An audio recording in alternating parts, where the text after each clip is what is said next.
This week we're going to add details to your project. So these are objects that you might find in the decorative objects category. I'm using shelving as an example here. In a couple of my areas I needed additional space. You could add little objects that kind of give the viewer of your project a little bit more of a sense of what's going on there. When you do paintings, you're going to drag on a painting, and then don't forget that you can use the altitude button to raise it on your wall, because it doesn't often end up where you want it to be. And then what you're going to do is import an object. So you're going to import a texture. That'll come from, as we did with furniture, that'll come from your camera roll. Just find a picture that you want to try. I didn't really like the way this one looked. It seemed out of proportion, so I chose a different photo. But you can do anything that you want on the paintings. The next thing you could work on, if you wanted to, is outside. I know that many of you are really interested in landscape design. This would be a good time for you to add some gardens if you want to. Think about whether you want them decorative or whether you want vegetables. I wanted this a vegetable garden, so I put it right outside my kitchen.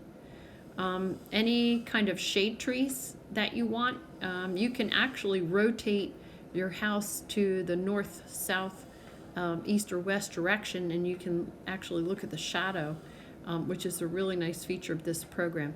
So I added a few trees. You can add flowers to a garden if you like. I think I might want to go back and put in like land there that changes that so it looks a little bit more like dirt instead of grass. And I just kind of added a few trees around. I have this house designed for children, so I wanted to add a swing set.